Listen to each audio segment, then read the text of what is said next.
Kerala state ex services league Chingoli യൂണിറ്റിന്റെ അർദ്ധവാർഷിക പൊതുയോഗവും വിദ്യാഭ്യാസ അവാർഡ് ദാനവും നടന്നു. റിട്ടയർഡ് അധ്യാപകനും ചിങ്ങോലി ഐഡിയൽ കോളേജ് പ്രിൻസിപ്പലും വാർഡ് മെമ്പറുമായ നൌഷാദ് വിദ്യാഭ്യാസ അവാർഡ് ദാന ചടങ്ങ് ഉദ്ഘാടനം ചെയ്തു. Kerala state ex services league Chingoli യൂണിറ്റിന്റെ അർദ്ധവാർഷിക പൊതുയോഗവും വിദ്യാഭ്യാസ അവാർഡ് ദാനവും നടന്നു. യൂണിറ്റ് പ്രസിഡന്റ് അമ്പിളികുമാർ അധ്യക്ഷത വഹിച്ച ചടങ്ങിൽ യൂണിറ്റ് സെക്രട്ടറി ബിജു പുത്തൻപുരയിൽ സ്വാഗതം പറഞ്ഞു. റിട്ടയർഡ് അധ്യാപകനും ചിങ്ങോലി ഐഡിയൽ കോളേജ് പ്രിൻസിപ്പലും വാർഡ് മെമ്പറുമായ നൌഷാദ് വിദ്യാഭ്യാസ അവാർഡ് ദാന ചടങ്ങ് ഉദ്ഘാടനം ചെയ്തു.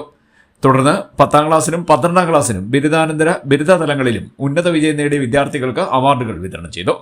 ചിങ്ങോലി ഗ്രാമപഞ്ചായത്തിലെ 3 സ്കൂളുകളിലെയും നിർധനരായ 12ഓളം വിദ്യാർത്ഥികൾക്ക് പഠനോപകരണങ്ങൾ വിതരണം ചെയ്തു. എക്സ് സർവീസസ് ലീഗ് ജില്ലാ treasurer Anilkumar Pillai, vice president Anil Valayil, taluk Mahila wing president Sugathakumari, unit Mahila wing vice president Sasikumari, retired പ്രധാന അധ്യാപിക ശാന്തമ്മ എന്നിവർ സംസാരിച്ചു. യൂണിറ്റ് ട്രഷറർ പ്രശാന്ത് കൃതജ്ഞത പറഞ്ഞു. CDNet news, Harippad.